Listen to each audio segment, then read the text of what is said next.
All right, welcome back, and thank you for staying with me. This is still the Energy Outlook Live. All right, we're discussing electricity, tariff, pricing, and policy. I've broken this down, into this, three different items because there's many things to unpack here. And just follow me with this, and there's many things you need to learn. My guest is Abubakar Umar. He's a power sector analyst. Welcome to the program, Abubakar. Thank you so much. Good evening, Wisdom. Good evening. I'm happy to have you. I've read a few of your analysis on this issue. Yeah. And they are quite insightful. And I thought we should bring you on to properly dissect some of it. Yeah. And we'll start really from what has been happening in the past couple of weeks. The Enugu Electricity Regulatory Commission, in its wisdom, after, according to them, due diligence, decided to reduce their tariff for Band A. And this has sparked quite a lot of conversation. And I'm sure you've read the press statement from the NEC, and then the follow-on statement from the EERC, that's Enugu Electricity Regulatory Commission. Now, break it down for us, really. Yeah. What is the problem with reducing the tariff? Yeah. So thank you very much. Thank you for having me. The issue of tariff is it's an emotional one rather than an economic one. It touches people's lives, so people want to make sure that they are having a tariff that they can afford. So on the issue of Enugu, we are well aware that the law, starting from the Constitution to the Electricity Act, has given Enugu, or rather all the state of Nigeria, to set up their own regulatory powers. It's also important to state that those laws means that states are given law to regulate the generation, transmission, and distribution of electricity within their borders. So pursuant to that is what makes Enugu to also decide to say, okay, you look what we are going to just change our tariff, and that brings a lot of sparks, a lot of industry. People do not agree to that aspect. So, but the burning issue here is that it's about the cost of electricity. Yes. What is the cost? The cost of electricity is something like any other product. The cost of generation, that's what you produce. The cost of transmission, more like wheeling the electricity, and then the cost of distribution. So it's more like three basic component of cost that makes up the tariff, especially for Band A that we are paying 200. It means that you have the generation cost, you have the transmission cost, you have the distribution cost. So, but presently, what do we all pay for Band A, for example? Is it uniform across the country? Yeah, of course. What do we all pay? How much? Of course. So far it's uniform. We all pay around 200 naira, except of course Enugu that we are now discussing their issue, which will come to that. So we pay 200 naira and it's uniform, right? The regulator, which is a federal regulator in that case, they have make it compulsory for everybody to pay.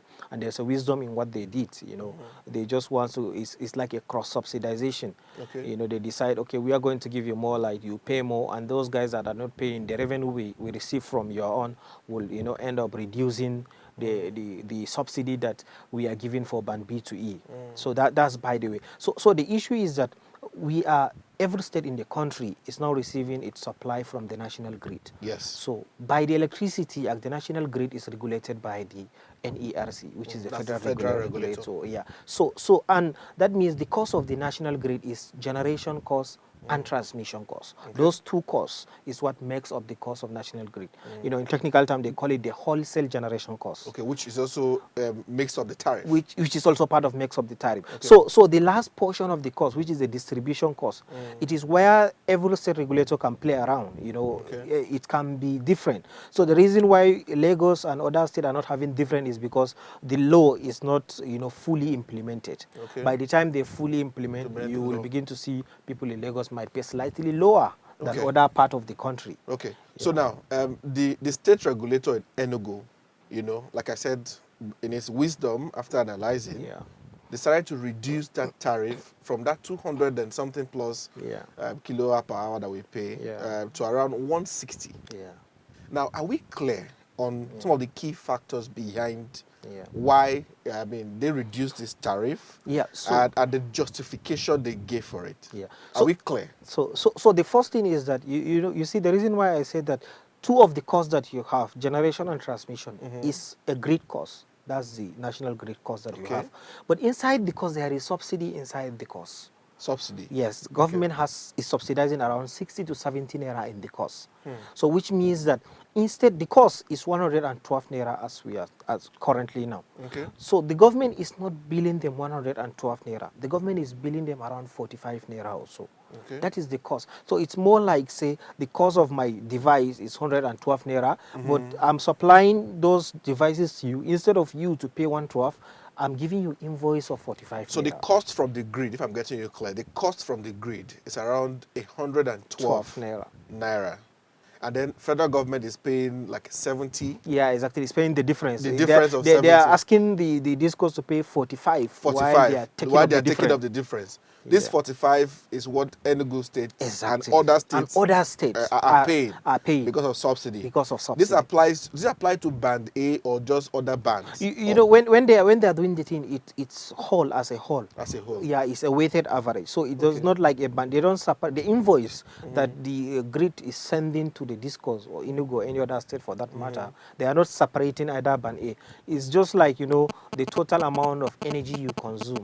Okay. You know, the energy, if they are giving electricity to people, the energy that they are generating, there is no difference that this energy is for band A or for band B.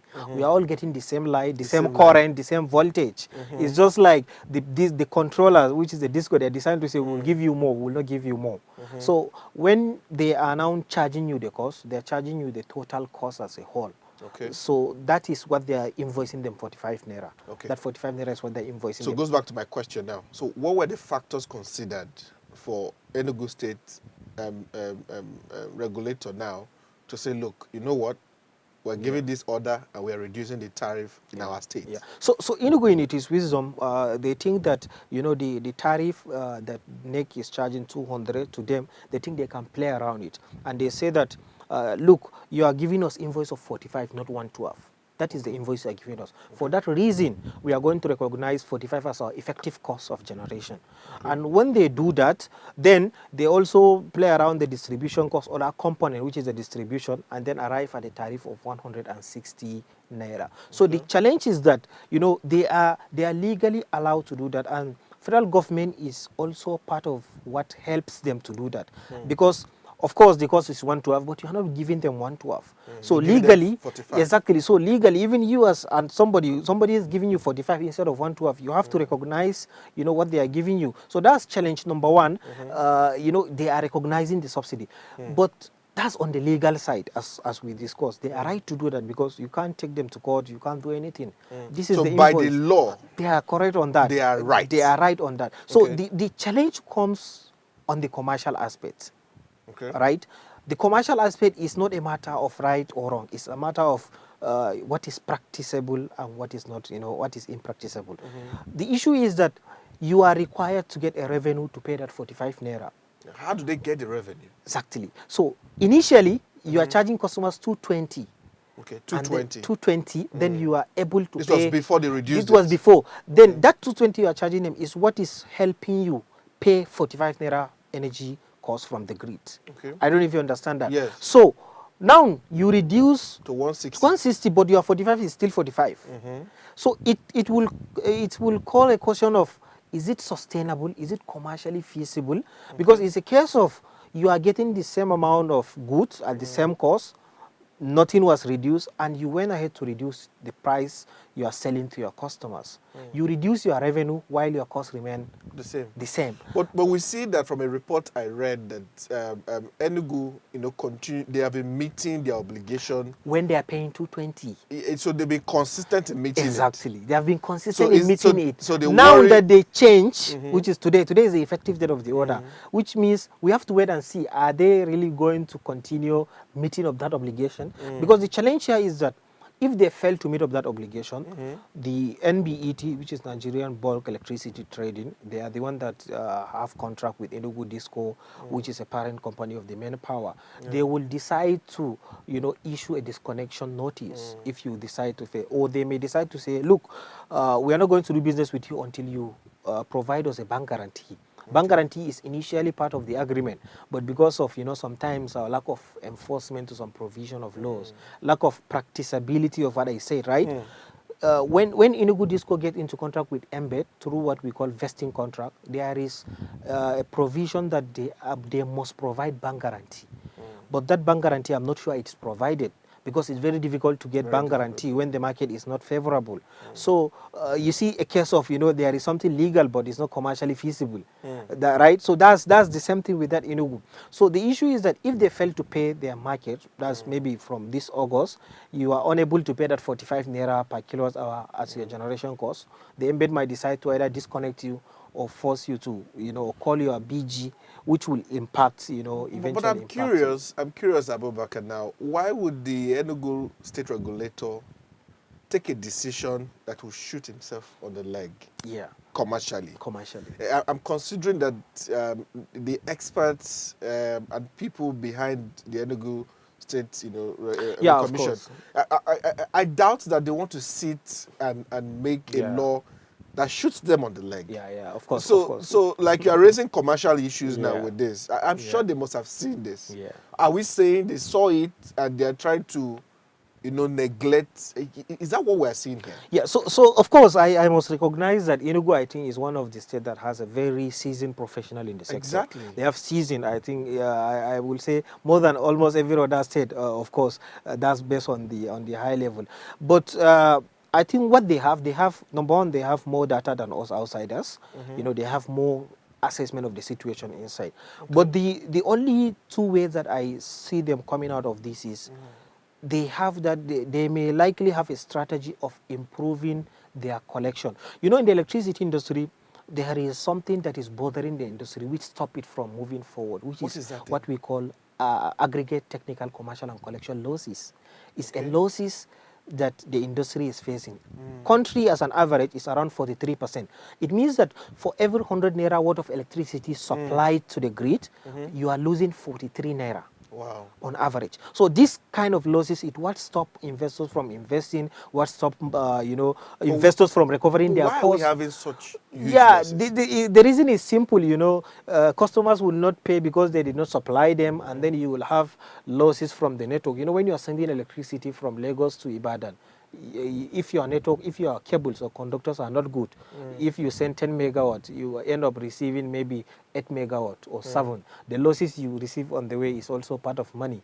So this is the reason why. So these losses of transportation losses, and then even to customer's house, from your transformer to your room, if the cable is not good, you are going to lose some. Correct. So which out of all? So those costs is what makes the industry to be losing money all the time.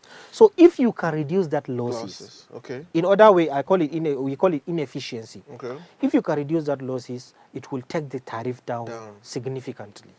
So the reason why the tariff is that high is because we are paying about 30 naira or so to that losses. Okay. And there are people that are connected to the electricity who are enjoying life, but they are not paying. So all this add up to the... It brings me to the big question. The true cost of power. What is the true cost of power? So the true cost of power varies, like any other product. It depends on the true cost of power is depend on the cost that you are able to generate, transmit, and distribute. There are some estates in Lagos here that are paying more than 300 naira for electricity. Some will go as high as 400 naira. The true cost of power is the cost that you are able to generate, distribute, electricity to people's houses. But it will always reduce when you have economies of scale. When you have much people connected, you will pay lesser compared to when you are, little connected. So that's the major cost of true power. But on average, every disco has its own different true cost of power. And the lowest cost of power that we have now is Ikeja and Echo.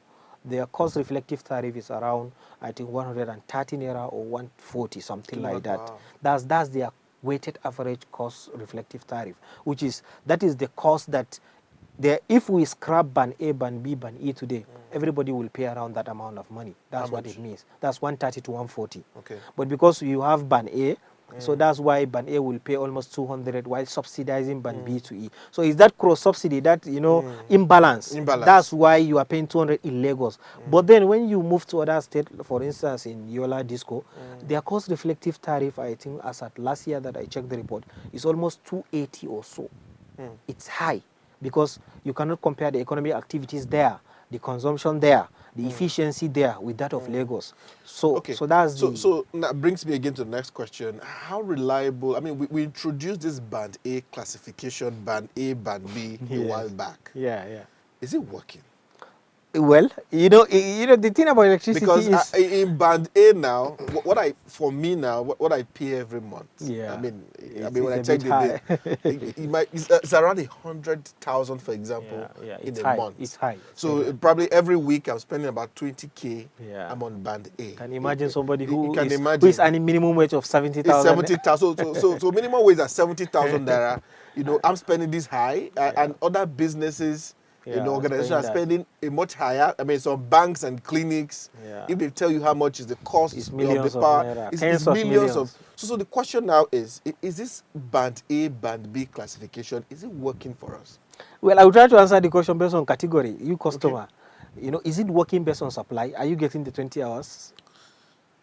I mean, up until recently, before now, which I've complained Yeah, severally, I yeah. wasn't getting the 20 hours. Yeah.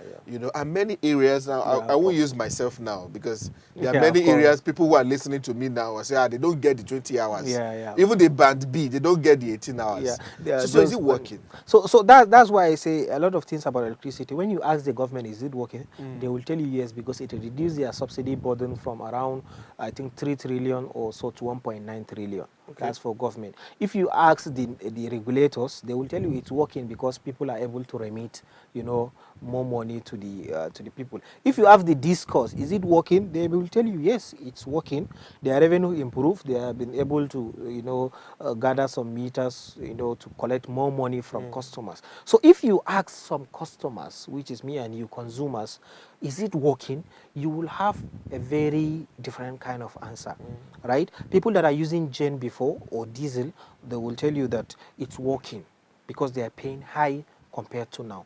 While people, that's those that are relatively earning a reasonable amount of money in the economy. While those that are not earning, a good amount of money to afford the money, even if the light is available, it's not working to them because their pocket cannot afford it. So a question of it working is relative to which stakeholder are we asking the question, because every stakeholder has different kind of idea or how he views it.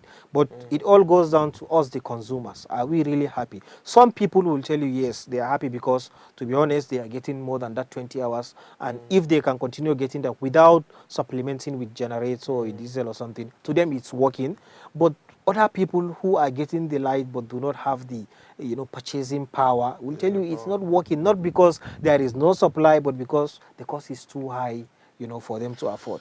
So the question is, you don't have a close-ended answer. Wow. Right? It depends on the way, it depends on which lens you are looking at it from. Now, when the Electricity Act of 2023 was passed, many experts in the sector say, wow, this is what will solve the issue of power. By the time we're able to decentralize, and states can take full charge of generation, transmission, and distribution, our problems are on the way to be solved. But now, with what is happening with Enugu and then the federal government, brings back my concern in the very beginning, myself, to say, look, have we not created 36 problems for ourselves? Because Enugu has reduced tariff. If 5 more states or 6 more states reduce tariff, what then happens? What do you see ahead? Yeah, so you see a lot of reforms have been happening since 1973 or 78, when we have NEPA. From NEPA, it was unbundled using the EPSRA Act, Electricity Power Sector Reform Act, which led to privatization and unbundling of NEPA. And then we now have Electricity Act. So our problem is not the law, to be honest. Okay. It's not about law, It's more like saying you have a problem, but instead of you to tackle that problem, right, you said everybody should go and solve his own problem. Maybe an estate, right? You're having an issue of power. One person is supplying you, and then you say, look what everybody should go and manage his own power. You end up allowing everybody to create his or to buy his own generator. So that's what we basically did. So the underlying problem of the electricity still remains. Law is just a law. It depends on the way you use it. So And the of act course, itself is okay. the act is okay, but Okay. it's just the way we approach it, the money we put into the system, the technical capacity we put to resolve the issue, and the our ability or our greed to see that we want the sector to work. So, but with what Enugu is going through, if that same issue comes up for the about 15 states, that have been able to decentralize the law, Yeah. Yeah. don't you see a problem? Yeah, I see a problem ahead, but sometimes, we are running away from something. Okay. It's a problem ahead, but that problem I will consider as a good problem. Okay. Because sometimes for you to fix something, you need to fight and have a lot of problem, or you have some distortions, right? So this is the way I look at it. Inugu's problem is a good problem. If other state has copied them, fine and good. We are going to reach a point where federal government has to make that decision. Are we going to subsidize electricity, or we are not going to So subsidize? it boils down to, do we keep subsidy or not. Or not? By the time you remove subsidy, it will show the true effort of every state to resolve its electricity. But the removal of subsidy is not an easy decision, as it is political in when itself. we are facing election. So Yes. I don't think what will be the effect on ordinary Nigerians if we remove the subsidy? It will be disastrous. It will be very tough. You have fuel for devaluation and you have electricity. It will be the last straw at the camel's back. And I know the president might be difficult. You will have hard time taking that decision now. Considering he wants to please the electorate. So I don't think subsidy will go. But if really this current government with their policy, have been lucky to get into office for a second time, I think they will do that. All right. At that time, it will be very, it will be tough thing for the common man, to be honest. Interesting. All right. We'll come back to you, but quite an interesting conversation. We'll go on a quick break, and when we come back, we'll switch the conversation a bit. Before I come back to Abubakar, let's discuss the Gencos and the debt. And my guest is waiting already, but let's go on a quick few minutes break. We'll come back. I will switch to that conversation before I come back to Abubakar. Stay with me.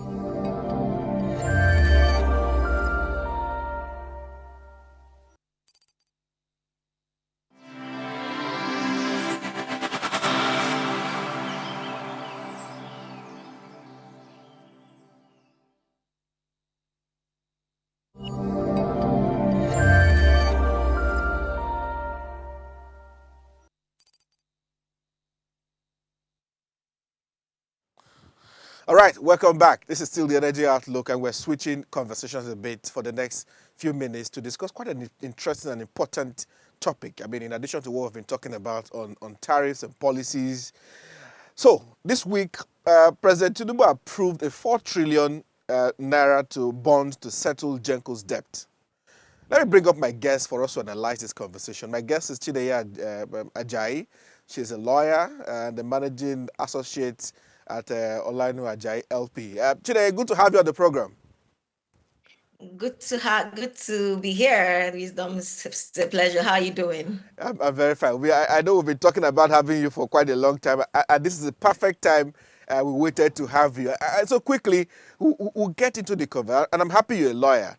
And so some of these legalities, you're also going to help us look at it in a way. We'll move straight to the 4 trillion debt, bond to settle the Gencos debt issues.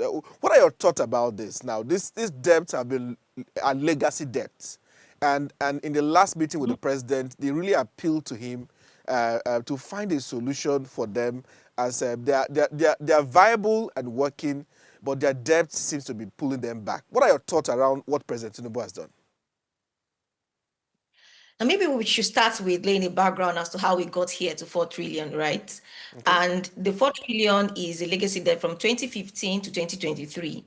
And I would like to put it in 3 buckets. One is as a result of market shortfalls. I think I was listening to the other guest earlier on, how we've had HT&C losses from transmission, from generation end down to the disco end, collection, and all of that. So that's one source of the legacy debt. Then we also have unpaid subsidies.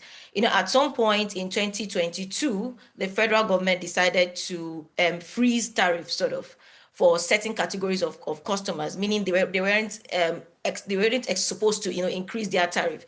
It means the difference between what the customers were paying and what the actual cost reflective tariff was meant to be covered by the government, and the government has not kept up to its side of the bargain when it comes to payment. Then we also have the fact that the actual cost of electricity is not what is being charged, like like the other guests have said. So that's how the debt has accumulated over the years. Now, very truly, like the Gencos have protested, is actually pulling them down. Nobody is really, most investors are not looking to invest in the gas space because there's no point investing in something that you are not certain that your monies will come back. So I see the concern of the government in trying to, take care of this issue by raising a bond of 4 trillion naira. Now, the way bond works, bond is like a long-term liability. It's not as if the debt is disappearing.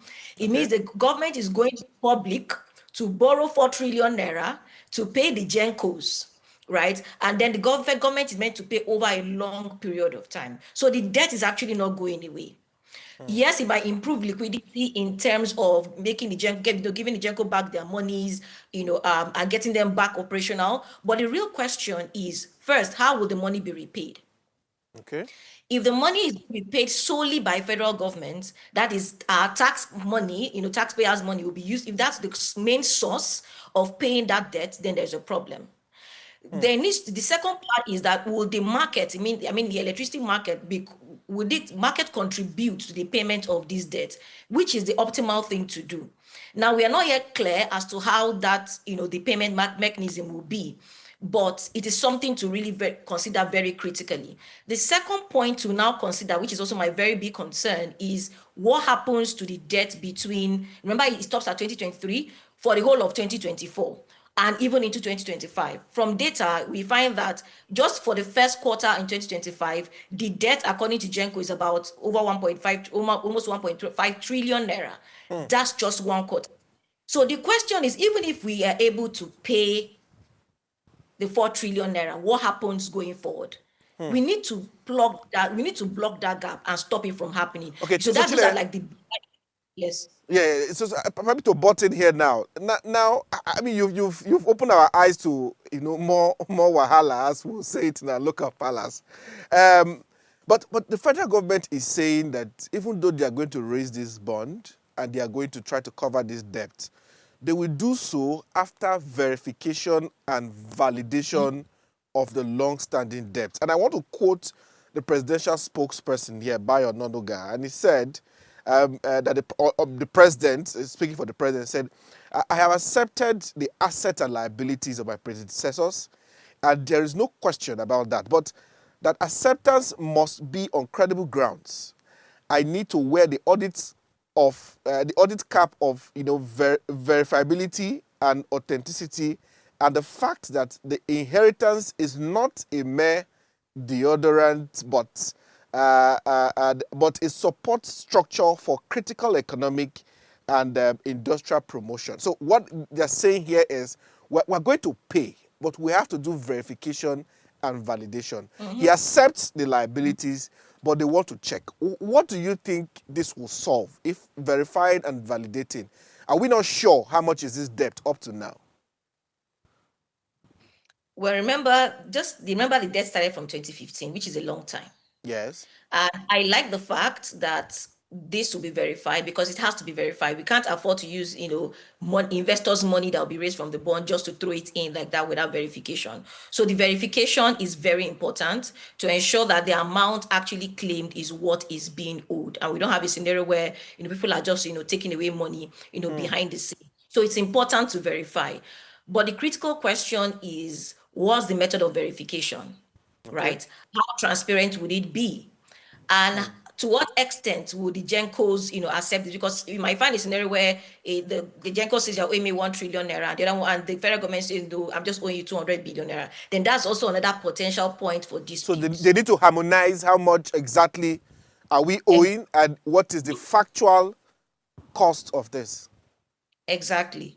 And that's after verification, what the government should be paying should be what has been actually verified, and not just the mere claim. So his claim is on one hand, and then what is actually verified. I think as at very recently, NBET had said they've been able to verify about 1.8 trillion naira so far. out of 4 trillion. So we wait to see if, of course, over time there'll be much more verification. But it's proper that there's proper, there is very critical verification process that then leads to how the monies will be paid eventually. Now, if we look at it again, if we remove subsidy completely in the power sector, does this help in any way, or will we just be creating a deeper problem? What do you think? Now, subsidy is a problem in a way, because subsidy in itself may not necessarily be bad if government was keeping its own side of the bargain. Subsidy is a huge burden on the government, and as we can see over the years, they've not been able to keep up to it. So it's very clear that it's not sustainable. As much as it makes a lot of Nigerians comfortable, but it is not. It will keep plunging us deeper and deeper into the hole.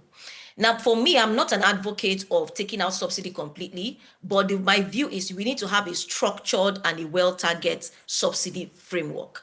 And I believe the law already provides for this, but it is yet to be implemented. We need to come up with a framework where only those that really need support in terms of underserved or unserved consumers should be those that should enjoy the subsidy.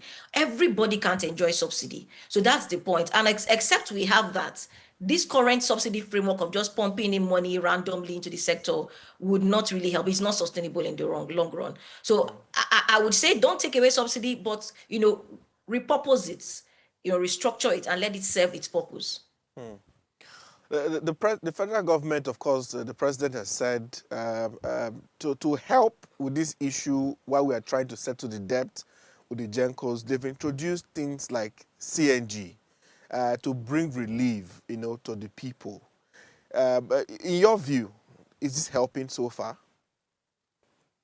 Well, I would say CNG is still nascent, if I may. It's not something that is really widely spread, and because the people who bear the brunt of this entire thing are those in the last mile, consumers who can barely afford a means of livelihood. The question is, even with the CNG, how many of them have access to it? How does it change their life? How does it make their life better?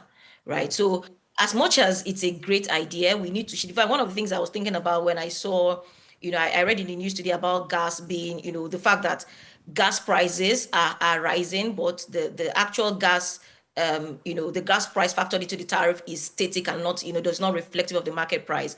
And I began to think to myself, maybe we need to begin to consider other sources of energy that does not really require gas. Okay, so that we can reduce that reliance on the fluctuating nature of gas. Of course, we can't do away with gas completely, but maybe we need to begin to find a very good balance between other sources, which I think CNG comes in again. But then, to what extent would it alleviate the pain of the ordinary Nigerian? Now, on final thoughts, before we let you go, of course, you've really helped to broaden our eyes on this issue with the debt. The Gencos now, they'll be going through this validation and all of that, but we need to still have light. They need to still generate. We need to still transmit and distribute and all of that. My question to you now is, which the same question I asked Abubakar earlier, is the true cost of power, Chine. What is the true cost of power? How do we arrive at the point where we can all really pay the true cost of power so that we get away with all these debts?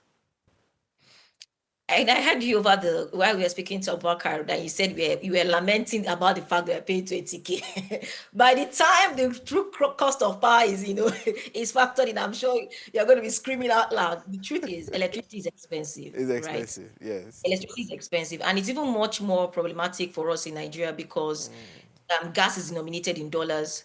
And most of the input is denominated in dollars. So any slight inflation of FX fluctuation impacts on the price radically. And that is why we see even the legacy debt keeps increasing. The rate is increasing because as dollar is fluctuating, the price is also increasing. So the true cost of power cannot be fixed. It's like as someone that's manufacturing something, is the cost that goes into manufacturing that will determine your price at the end of the day. Okay, but of course it should be regulated within a cap just to ensure that consumers are not exploited. But for the market to be profitable, for us to enjoy sustainable power in the long run, it has to be reflective at some point. Now, I can't tell if it is 220 or 110 or whatever it is, but what is most important is that at any material time, every player in the electric sector should be able to recover their costs, verified costs, with a reasonable markup on their investment. That's the only way it will make sense. But then we can then use it, think about other initiatives to help reduce that cost. Like what Abaka said, economies of scale. We need to get more people on the grid, right? Then we need to introduce other alternative sources so that we're not heavily reliant on that fluctuating element of gas. Then we need to improve the infrastructure so that we are not losing so much. The data shows 45% on the average, right, is lost. That's money. Okay, so those are the things that if you begin to do over time, you find out that the actual cost of electricity will drop. Even if you're paying cost reflective tariff, it will be reduced because all of those inefficiencies have been taken away. Fantastic. Chineye Ajayi, thank you so much. Managing Associate at Olanu Ajayi LP. Fantastic lawyer, energy analyst. And, I always enjoy your insights all the time. Thank you. You've brought in our thoughts on this issue of debt. We'll be following the story. And here at Energy Outlook, we want to really bring it, to the people and break it down just the way you have done, so they can have more deeper insight to what is indeed happening. Thank you so much, Chineye, and Thank you. really enjoy your insight. Same here. All right, we'll go on a quick break. And when we come back, we'll come back to Abubakar in the studio, and then we'll wrap up the program. We'll hear his final thoughts on this issue. And stay with me. We'll be right back.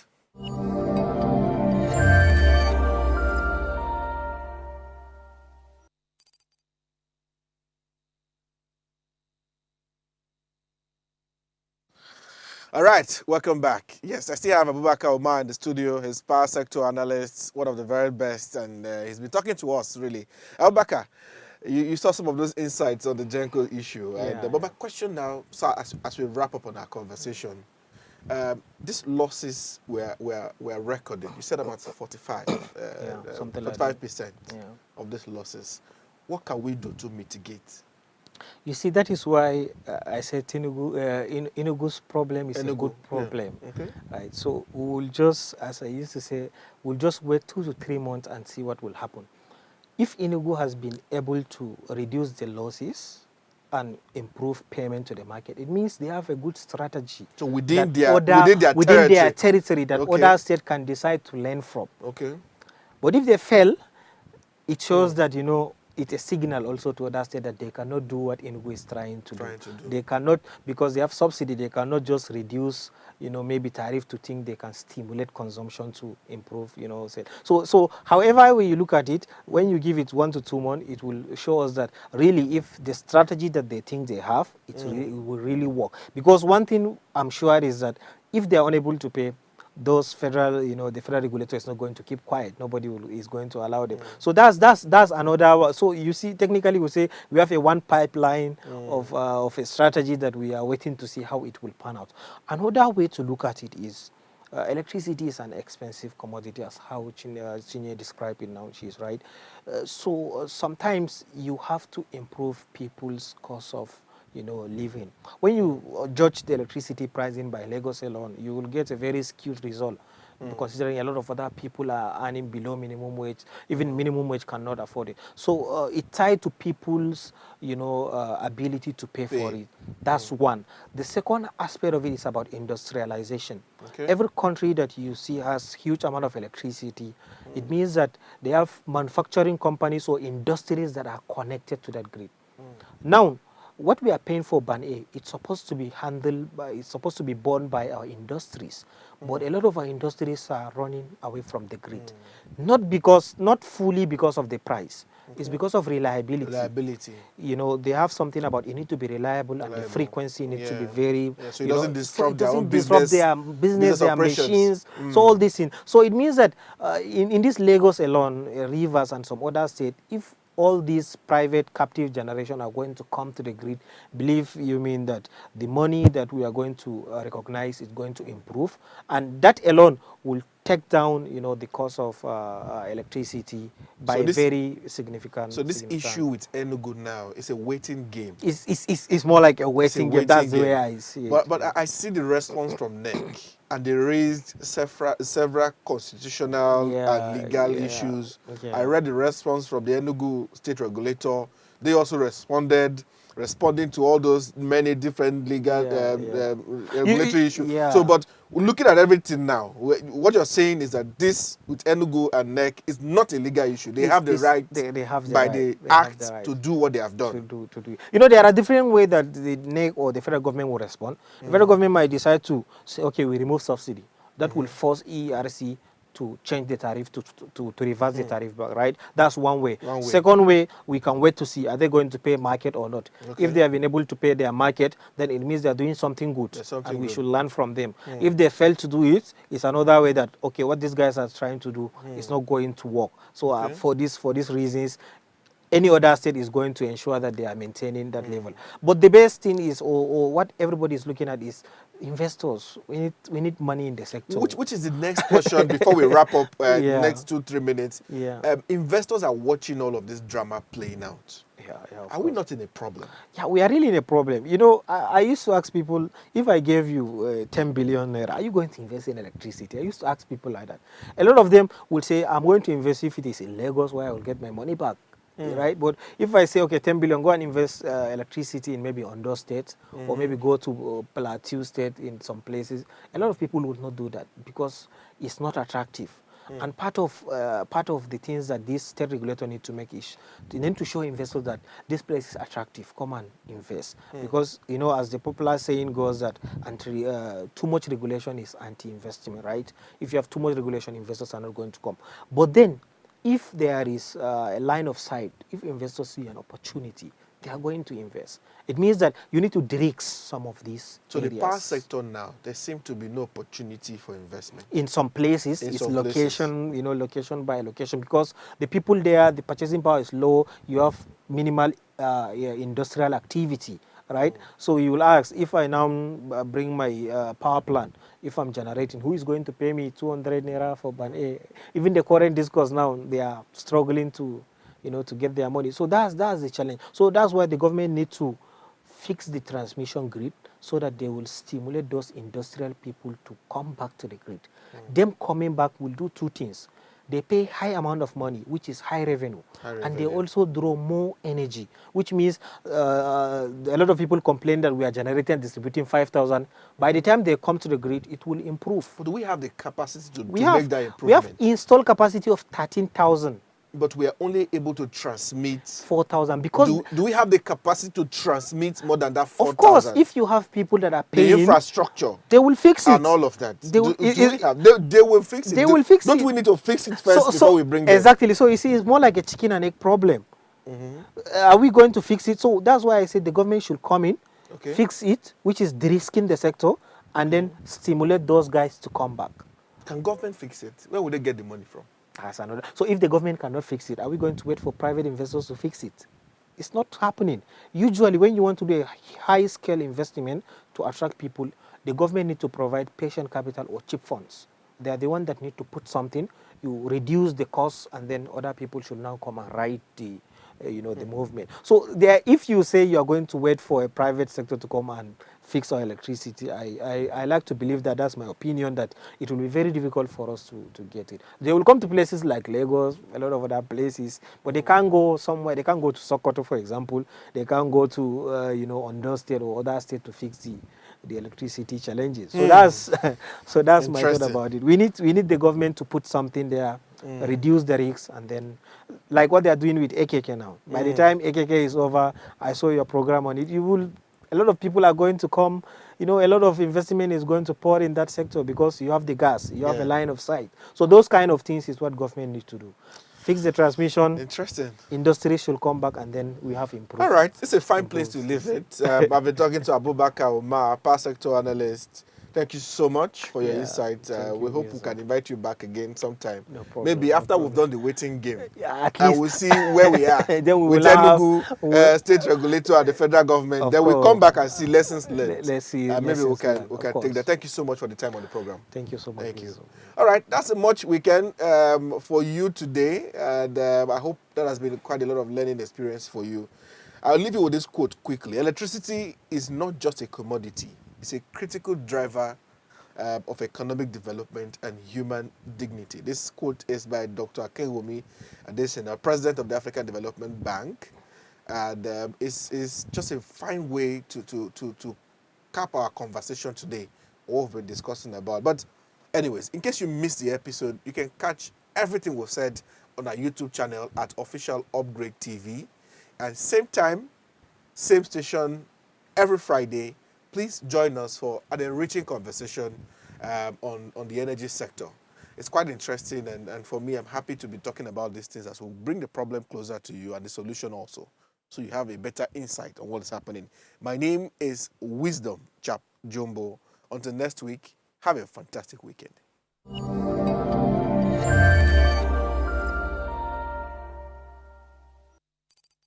Tell us you're a Nigerian without saying a word. Energy security is one of the most pressing issues for many developing countries like Nigeria. And if there's going to be any meaningful progress, addressing our energy issues is non-negotiable. I know see light for my house. Make them do something. Band A is expensive. I literally have to turn off all my appliances just to reduce costs. We need light. Introducing the Energy Outlook, your go-to show for everything energy. Every week, we'll bring you the latest insights, innovation, and in-depth analysis of Nigeria's energy sector. From policy discussions to regulatory insights, we will analyze the key decisions influencing growth and sustainability in the energy sector. We'll bring you the human stories behind the headlines, giving you a personal perspective on the broader energy challenges.